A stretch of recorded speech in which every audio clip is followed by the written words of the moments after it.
So again, thank you all for being here and making time in your really, really busy schedules. And let's just get straight into it. Greg, Yes. how did your passion for photography start?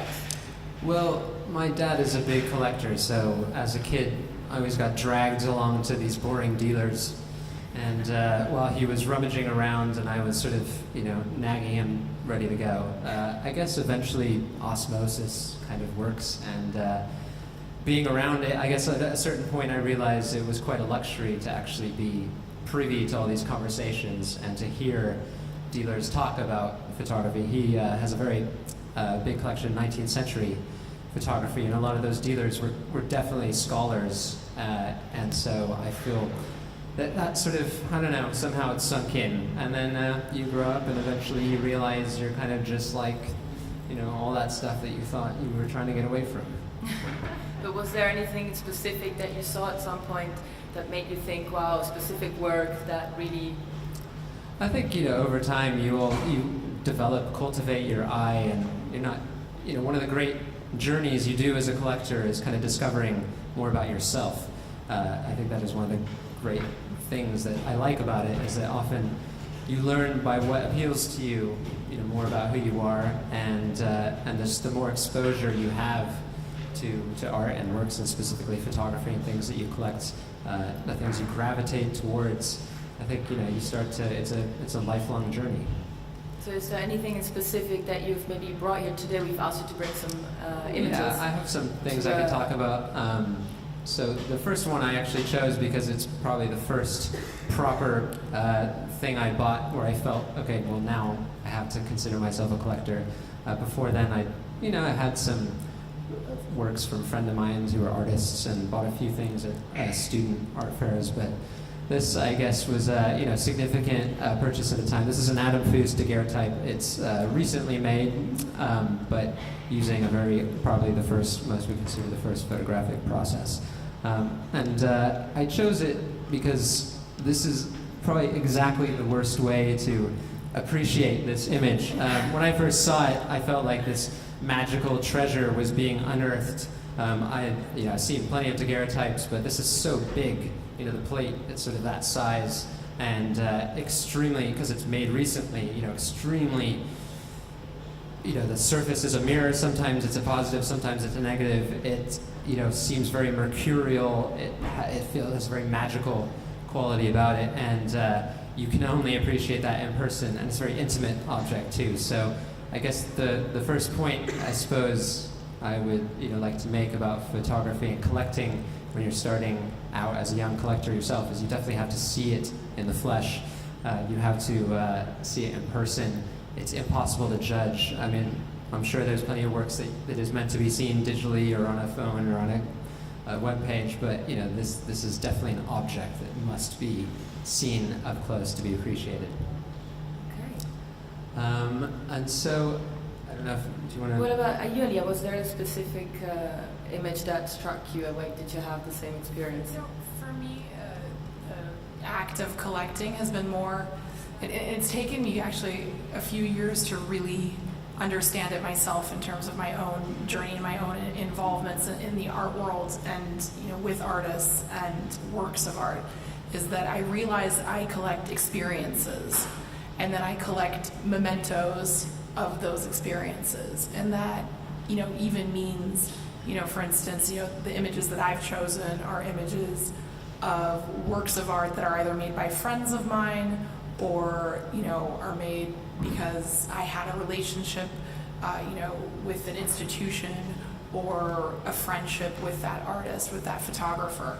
So I remember these kind of seminal collectors in Los Angeles.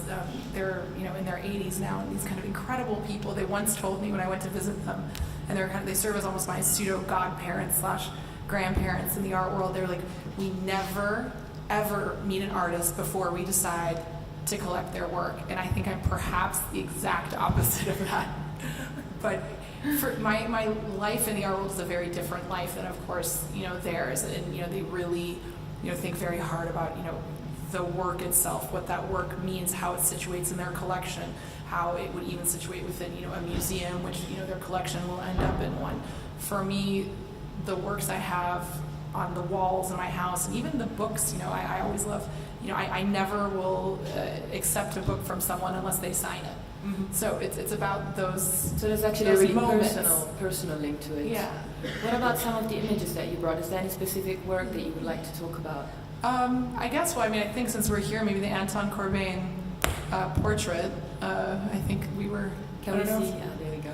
So then this one is obviously a more traditional, let's say, like a posed, picture. But again, it was on the steps of the ICA in London, which is an institution very dear to my heart. I'm on the board of trustees there, the council, and have done a lot of work with them, curated a show for them in Hong Kong during Art Basel, which is, I work with Art Basel. So I think it's always about like creating these links amongst the things that I do. And I think then the next portrait is probably, it makes me incredibly uncomfortable. I get bright red. And I was even telling my friend who's here in the audience, like, this whole experience of this portrait, it's my mother's favorite portrait, who's usually my worst critic. It was Anton's favorite. He was like, you have to show this. So I'm only showing this because he told me I had to. But that idea of that very stylized, moment, I don't know, but again, it's a great memory because I remember that afternoon, we were at the ICA, and so again, it's that really personal connection that you've developed with the artist, yes. which is what makes it important for exactly, and remembering that moment in time, and then even being here. The fact is, when you invited me to come, I was very excited because I have, kind of some very dear friends who are, family to me who are here, and coming, and then Anton and showing it unseen, like so many of these links. It was just a really nice moment to kind of be able to come here and actually show this and really see it for the first time, and have that experience of being with all of you. So. Mm-hmm. And Marisa, for you, there's also, of course, a very close link with your artists because you also started as a collector, but you, of course, also represent artists. So you must build up a really, really strong link with them. So how did that develop? How did you go from one to the other? And it's two. Can you hear me? Could be closer. It's two different things. Like I keep them separate. Like I don't what I buy or I used to buy for my collection, if we call it a collection. It's very different from what I show because my focus when I collect is the past. So I have some contemporary artists in my collection, but I do collect more photographs from the 30s, 50s. I like abstract photography from that period, and I have a bit of fashion photography from the 50s as well. But it's are there any of the works did you bring any of the works as images that we can look at? There is like one contemporary artist that I have here, and so there is the Taryn Simon work that I have bought like a few years ago, and then there is a Brassai as well. So those are two works that are in my collection. Mm-hmm. And if you look at them and then you look my artist, it's very different, So why that difference? What are you because looking for when you're representing an artist rather than for yourself? Because there are two things. So there is what I like in photography is mainly past. It's like I like the 30s. I like what like Man Ray brought to the table. I like the fact that they were researching about new techniques of printing, photography, like the challenges that photography brought in those days. And I like less what I see today in photography. So I actually like little of what I see. I'm really into the photography as an object rather than the photography as an image. What do you mean by that? So it's more like what Gregg was describing about like a daguerreotype that is printed today, and that is an object. So you have to understand the technique, or maybe you decide not to understand it, but it's fine. But you have something in your hands, and you can look at it. And then there is photography as an image, which is a digital image that can be seen on your phone and is basically the same. Maybe it's big and it's the Düsseldorf school is an image. and it's great what they've done, but I don't think, for me that is not the way forward, and that's not what I want to show in my gallery, for instance. But I could maybe, as a collector, buy a Düsseldorf school like him photograph, because I think it's relevant within the history of photography, but it's not what I want to show. So that's the difference. But this is quite interesting. I'd like to add one point to that, what Marisa was saying about the object that's, when you're confronted with the final work, it's only then that you start to realize that there's thousands of decisions that artist has made about how this should be viewed or displayed or experienced. And the image itself is a very important part of it, but it's not the entire story. Well, especially with something like Terrence Simon, so much of her work is it was also, I chose Terrence for one of my images to show here because I find it so fascinating, this idea of how she researches, and also these grand, really minute details into the work she does, and then our objects. So often when you see Terrence's work, it's displayed in a very particular way. Yeah, exactly.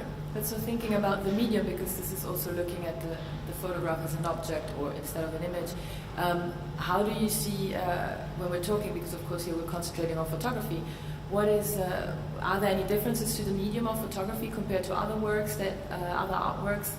How does that work? For example, for you, Gregg, you have cinema and photography, two different mediums, but surely there must be an intersection. Yeah, I work in the film business and interested in photography, so there's overlap in regards to the sort of technical aspects of that, and it definitely helps to have a vocabulary. One thing I've noticed is there's a lot of crossover with influence. I have a lot of cinematographers that I work with who are very influenced by photographers. The last film I did, there was a photographer who was obsessed with Ringo Kawauchi, whose work is in the show. And so there's definitely, and also in the art department, the amount of times I've seen Bertinsky's up on mood boards to sort of convey the sense of scale that we're going for. And then likewise, artists respond to popular culture. So it's definitely a kind of, it all helps, although to me, I just sort of approach them as kind of separate worlds, just because, collecting works of art is it's more personal than, I guess, making a movie which has a wide audience, and obviously there's strong financial imperatives driving it. So you kind of, you can probably be less worried about your audience when you're an artist, or much more specific and focused when you have a limited audience. Yeah, I think actually, for me, coming, very much somebody who worked, both personally and professionally in the world of contemporary art, and only later on understood, how to situate photography within that. I think photography has suffered a lot, as a medium, and even artists who are photographers, because of that separation. I think you only recently saw the Tate has now a curator of photography who spoke here today. So I hope everyone was able to see that. And but now again, there's a reevaluation of museums and museum practices. MoMA, for instance, in New York, is really thinking about breaking down those barriers between the curator of modern painting, the curator of drawing, the curator of film, the curator of photography, because so many artists work within multiple mediums. Even at Foam we have Ai Weiwei, which many people would kind of not really originally think of as a photographer, but of course photography is a central element to his practice. So I think, you probably get that all the time. If I may say something about that, is that actually I think that the separation between photography and the rest shouldn't exist. Like it's difficult to explain in such a short amount of time, but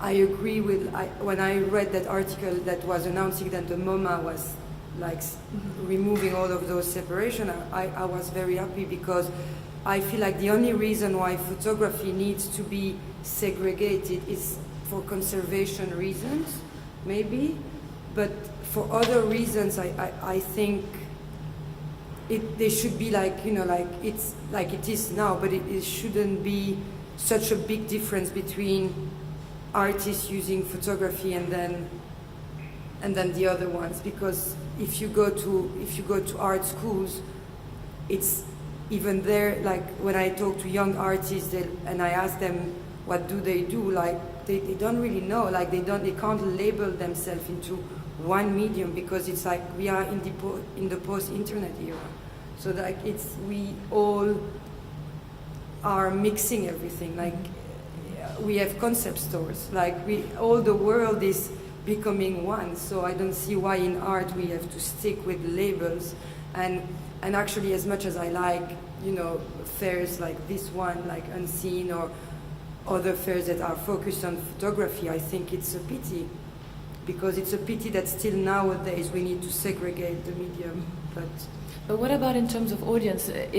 Because of course you've got your clients who come to the gallery, and do you find that they are really specialized just only in the field of photography, and is there maybe also a difference in terms of age as to what interests them, or do you see a development? The collectors I have at the gallery, only a few are purely photography collectors, but most of them, they are contemporary art collectors. And secondly, for the age, most of them are older collectors. I don't sell a lot to a young audience. Like they are 50 up, which I don't know if it's good or not, but that's. But I don't know. I like it better. I have also a few young collectors, but from my own experience, I prefer like older. They know better their taste. And Alia, for you, if we're thinking also specifically Middle East, do you see any specific developments there in the latest years? I mean, I still see, that there's a lot to be done in terms of education, and I think, what I love actually here that I've seen it Unseen, and was talking to my local friends about, was that there's really this enthusiasm about teaching people how to collect. And I think, so often what you see in galleries, sorry, Marisa, maybe not yours, but others, is really, it's always about like evaluating the person that comes through the door and really trying to be as almost standoffish or separate. And I think, and even frankly, it's something that I struggle with in Art Basel, because, I have to go up as, a member of the Art Basel, team and be like, please, will you take care of these collectors? You may not know them, but they're really interested, they're really excited. And, and gallerists will, and understandably, because at the end of the day, a gallery is safeguarding a good gallery safeguards their artist's career, make sure those works, are placed in, appropriate, settings and with people who are going to take care of them in a way. So I understand that, but at the same time, you do want a new audience, and you do want people to get engaged with art and culture and the world of collecting. So in the Middle East, its fair is actually very much like Unseen. It's Art Dubai is in Dubai and encourages this kind of new understanding of arts and culture. And in Saudi Arabia, you have the Saudi Art Council. So there are initiatives that try to engage. And frankly, it's almost easier to engage with people by trying to show them that you can buy something and take it home if they've never really interacted with art, than it is just taking them to a museum and showing them something that that would never be in their home, almost in a way. So. And if we're thinking about how quickly, again, photography has been developing, and I mean you see it again with the artists that we've got also here at Unseen, how fast also the taste and the trends are evolving. How do you even keep up with that? How do you form your opinion on what you like when everything's developing just around you? Well, I don't worry about the trends. I stay away. I think it's you want to find work that speaks to you and that brings you enjoyment. And I think you can. It's helpful to learn from other people and definitely be aware of whatever the trends are and notice it. And if you love it, definitely be a part of it. But I'd say, that's not really the driving motor behind collecting, for me at least. But how do you even know what speaks to you? How do you know this work is good? I like this work. Is it a feeling? Is it a long discussion, a long study? Well, how do you? Yeah, I mean, everyone will have a different answer for that. I think for me, you have to. Often you may not like it at first, but if you find that after seeing it you can't get out of your mind, that's usually a good indication that it's speaking to you on some level. And usually the best works will kind of improve with age. I think a lot of things can be very impressive when you first see them, but they don't have the lasting power that I think the works that you want in your collection to have. So that if you are going to live with them, that over time and years, sort of they become more interesting, more mysterious.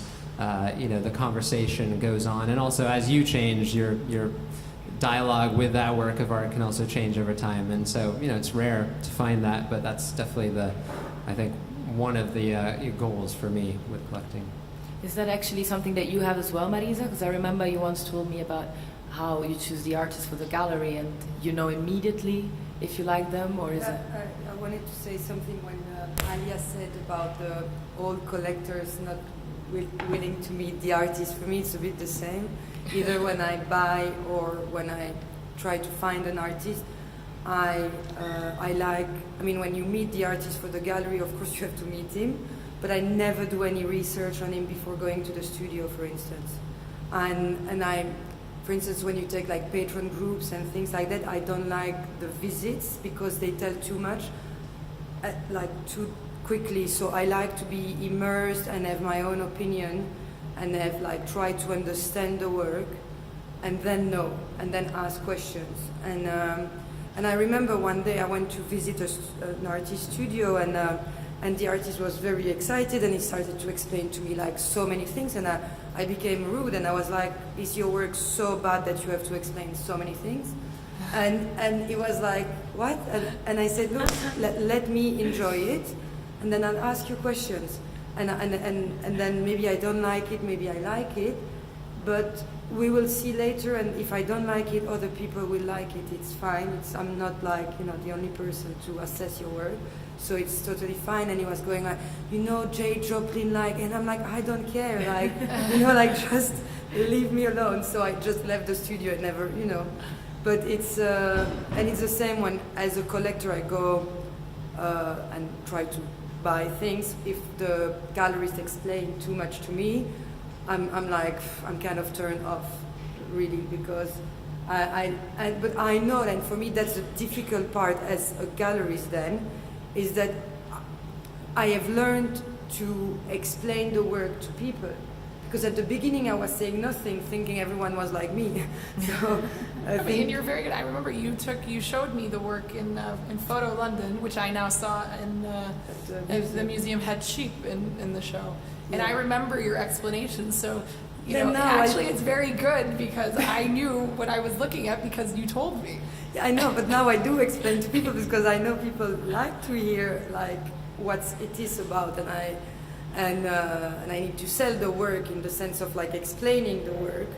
But for my personal interaction, I prefer asking than being told. That is quite interesting because we've gotten here already quite opposites with Alia, who, on the other hand, needs to absolutely know the person and have a really, really strong. Yeah, but because I'm I shouldn't really be called a young collector or a collector. Because really, it's more about capturing these experiences for me. That I have built my life really around the art world. It's a really emotional. Yeah, connection. so it's. I don't think probably most of the things that are in my house or hanging on my wall are going to have any value one day. I mean, nobody's going to, buy that portrait of me. But it's something that I, will have in my mother's house. I even have, a Yusuf Nabil, who's this an Egyptian photographer and filmmaker, and I have that portrait of me, but it's hanging in my mother's, bedroom, not, So those are more about... That's my collection. And when you act as a patron for institutions, and you look at also, what to maybe think about, what to include from the public side of things, do you see yourself then as a collector for the institution? How do you approach that? Well, actually, so that's, I think, in many ways how Marisa, I think, has described her own, the dichotomy of being a collector and then a gallerist. And so for me, when we make the decisions for, the Middle East Acquisitions Committee, and then also we allocate funds, I represent the young patrons to the Patrons Executive Committee. And I take those things very differently because, for instance, the Middle East Acquisitions Committee, we look at different works of art from the whole cross section of the Middle East, and then it's also about trying to collect things from like the mid 20th century all the way through now, because you need to think about how to tell that story, and that story within art history and within the context of what's happening in the rest of the world. And then for the Patrons Executive Committee, when we're trying to allocate funds, patrons funds, I want to stick up for the young patrons and say, these people are paying £1,000 a year, £1,200 a year, and we should have their voice represented, and it can't just be, conservation or, works, as much as it was amazing that Tate announced, and I voted yes for that, buying the earliest known portrait made by a female artist, and it was from, I believe, the late 1500s, early 1600s.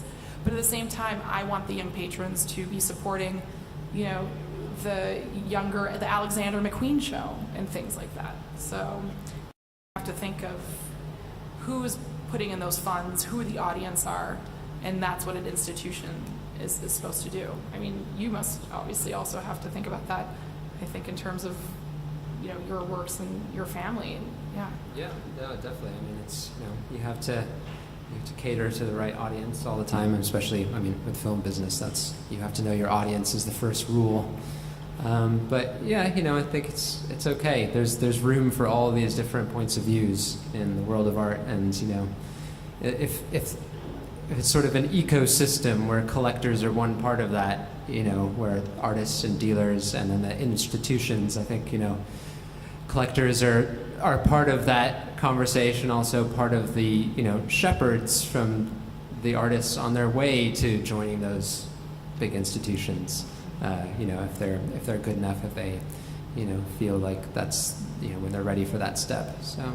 And so, the three of you as young collectors, you're all really heavily involved with the arts, even though on different levels. But what does it really mean to you to collect? What is your motivation behind it? A little bit of a difficult question, maybe.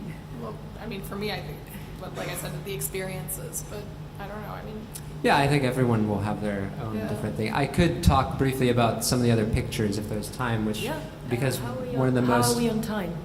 Good.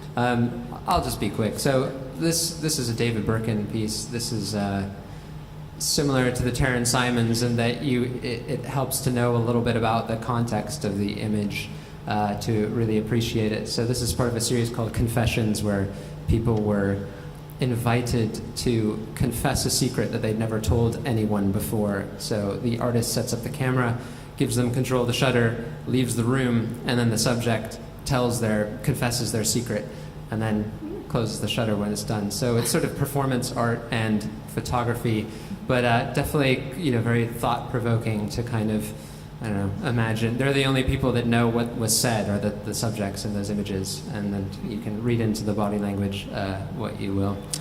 We can just go to the next one, though, because I have just 4 that'll be very quick. So one of the most rewarding things for me as a collector is to find an artist that you discover whose work you love, and then you kind of support them by acquiring their works that then can hopefully go on and tour, so that you, in a sense, obviously the dealer is doing most of the heavy lifting, but you are a part of helping that, raise the profile of that artist. So this is Noemi Goodall, who I have a few works of. This is the first one I bought. And that's a Trail. That's the next work. That's probably more what she's known for, these sort of strange, altered spaces where she would juxtapose. That's, I think, a photo that she took in Thailand in the middle that's then printed up on paper and then put into this warehouse space and rephotographed. And so the sort of manipulation of altered spaces. So she was someone whose work I really liked, was impressed by. And then this is part of a series called the Observatoires series. And so what happened here was that the gallerist had shown me, I was familiar with her work, and he said, Naomi's working on this new project. These are the series, there's 10 of them, and I think you really should get them. And I was kind of, hemming and hawing, because I looked at this on my iPad, and I was not, I was like, well, it's not, I don't know, is it as good as her other stuff? I don't know. But he finally made me come down to the gallery where I looked at the full printed final large version of it, because these are quite tall. They're like 5 feet tall and I don't know, 4.5 wide or something. And it was very impressive to see the finished print. And so I basically made an arrangement where I financed the full edition to be printed and framed the full size so that could then go on and tour and have a life. It was at Foam, it was last at La Ball, and in a way it's been really great to kind of be a part of that. It's now kind of come home after 2 years after having a bit of its life, but it's been really fun to be a part of supporting a young artist. I mean, obviously she's doing all the work herself, and I'm only a small part of that, but it is very fulfilling. And also, likewise, the works that you are a collector, hopefully also increasing in value as her profile goes up. Not that that's like the objective, but it is nice. And it is one of the very fulfilling sides of collecting that I would say. Yes, it's really nice when a collector can help the artist and the gallery then to improve the artist's practice. So like last year we had the chance to have the Fondation Louis Vuitton to commission a project to one of my artists, and that's amazing because he went to their they offered him like a studio. He worked like 6 months on the series. It's like 50 prints printed on leather, so he could go to the Louis Vuitton leather factory, experiment like leather printing, and now it's done and it's gonna be I think they're doing the show during Paris Photo, so they will be presented, and then we'll do a real show, a real like selling show next year. But at least that's fantastic because of course when you start as an artist or as a gallery, you can't have that budget. We like it's a high budget. If you go to a leather factory and ask for all of that leather, you will never be able to pay for it. But for them, it's a good deal because they have the leather. It's not so expensive for them, and they at the same time supporting someone. They're producing a book with FVB books, which will be out as well, and they will be like almost. I think like each book will be different because all the covers will be in leather, and they will be different. Like it will be fantastic. So that's real chance that collectors give to artists. Unfortunately, at my level of collector, I can't do that. But then that's why also I think I decided to be a gallerist that supports differently. That's really, really interesting that you say that. So it seems that really all the three of you in some way have this this motivation to really support and really be a help and a platform for the artist, which is really, really interesting how that happens in different levels. I wonder, because as you say, there's still, of course, a far, far larger community of, let's say, older collectors, but you are sort of leading the way, in a way, if you wish. What is sort of your hope for the younger generation of collectors? I mean, I think, sometimes I get very pessimistic and worried, but then being on a panel like this, it restores my faith, I think, in humanity in general, because I think sometimes you see people of our generation or even younger than me becoming very involved and very excited by that pure market speculation aspect of what's happening in the art world. But that's also people in their 40s and 50s. I mean, it's across generations. But sometimes, I guess just the enthusiasm of youth makes you think of it. It's more amongst, the new crop. But at the same time, I have a very dear friend who is a collector in a way, but not say somebody who's, kind of daily passions or even, kind of regular passions are collecting, but who, did that same thing. He financed a project because he befriended the artist and was a very important photographer, really one of the most. and did it just because he was like, oh, I really like her, and this sounds really interesting, and oh, I really like the idea. This project is about football, and I like football, and and so the whole thing just came together, and it was great. So it was very much making that personal connection and kind of overcoming the very base market desires. So I think it seems okay. Well, if none of you have anything to add to that, I thought it'd be also really nice to maybe open up a few questions with the audience. Do we have a mic somewhere? I think so.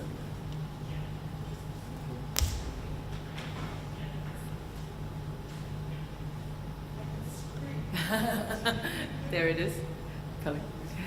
Thank you very much. Well, thank you for explaining about your different collections, and first thanking Gregg as director of Foam for the work that he did for Naomi Goodall's show.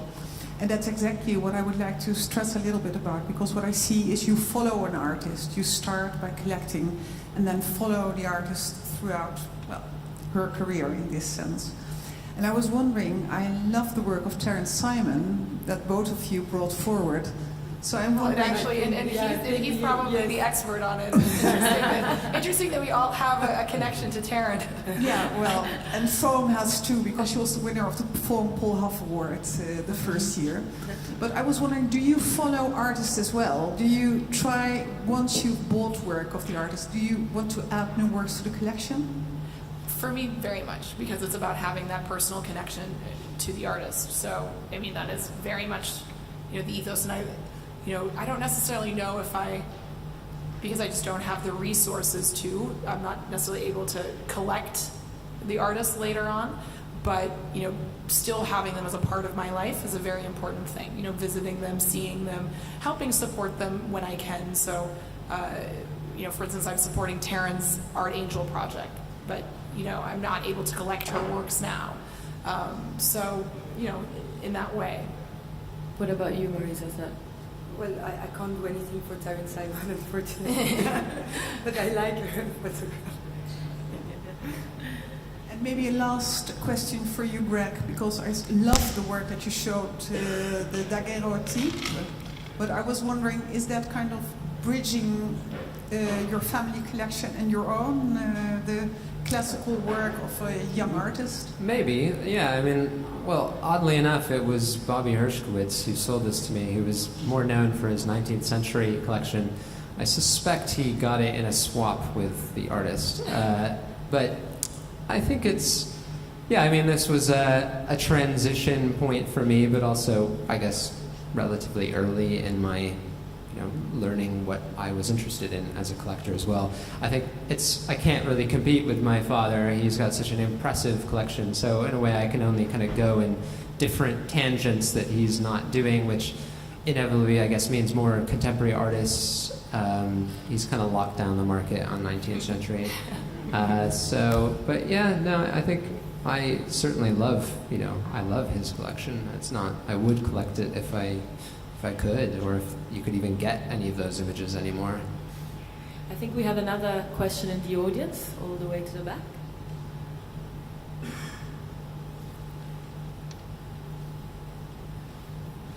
Hello, good afternoon. I found this talk very interesting. I have a question actually, and I would like to pick up where, is that Gregg? Yeah. Yes, you mentioned about the ecosystem, and I think it is important to emphasize that an artist needs patron as much as he needs a critic who is honest, so that he grow and each other feed each other.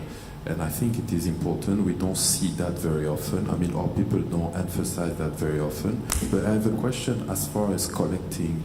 In my opinion, maybe I'm a little bit naive, but I've found that the Americans, they're less fussy about buying new upcoming artists or gamble, whereas the Europeans, though they would buy and they would put money, but they spend a longer period to observe, to see whether, I don't know, there's substance or whatever. Is it me, or I would like if each of you could comment a little bit on that. And also, I don't base that necessarily on Western artists, but a broader, like let's say African, Middle East artists from Middle East and all over the world. Right. Well, a lot of great points there. I'd say, as far as the difference between Americans and I live in London, so I'm kind of, even though I am born in America and an American, I feel very culturally, very much a European. Still. Despite recent events. But I'd say that what I've observed is that at least, there is more of a culture of patronage in the United States, just because probably it's been on longer, and I think more in England and Europe, people are sort of more used to the arts being supported by the government. So it's just a slight cultural difference where I think you're more likely to find collectors that see themselves as patrons probably in the United States than the UK or Europe, but I don't know. I'm not an expert, but that's sort of what I've observed. Yeah, I think that's exactly. Sorry, I don't know if you want to any more to add. Do we have any other questions otherwise? Okay. One second. I was just wondering what your aspirations and goals are with your collections looking forward. Are you thinking of leaving your legacy to a museum? Do you want to see what you collect out in exhibitions? Do you want to share it? Are you looking ahead at all? Yeah, I think it's important that that the works get out there and get seen. I mean, unfortunately, most art ends up in a storage unit somewhere, so it's nice when that's not happening. But I think, you got to be mindful of it not being to service your ego in any way. This is just, we're all doing this. Hello? I think I've lost. All right. We're all just doing this because we enjoy it, and we enjoy, looking at this work and hearing what artists have to say about it and having this sort of dialogue. So I think, I definitely feel it's important to have its life and hopefully get seen, and maybe by collecting, you're sort of curating your own little miniature museum of yourself, and that it's great for that to sort of then be seen by others. Right. Any other? Otherwise, I'm going to wrap it up. Oh, I think there's one more. Do we have time for one more? Okay. Thank you. I'm curious, as collectors, does the issue of editions concern you? So, for example, Gregg, the Naomi Goodall, is it important to you that there are only 3 or 4 of those made, or just one? Does it affect the choices you make when you buy work? Yeah, I mean, it's interesting because it's necessary in order to create a market that maintains its value. I tend not to like how dealers change the price on the edition once they've sold, but everyone seems to do that these days. What do you have to say? I think that for me, I don't mind as long as you know exactly what the edition is when you either acquire or are offered the piece. There have been instances, particularly I think in the emerging markets, because people aren't used to a sophisticated art market. They haven't had one. They don't have a gallery system. They don't have museums. So they think, oh well, I'm selling so many of these. Let me just make a few more, but in a smaller size, and that is highly problematic, obviously. It's like, if I can speak as a dealer, it's for me, like, it's an important discussion I always have with my artist when we decide to do a show. Is like, okay, what's going to be the edition? Is the frame part of the work? Is it like all of those things?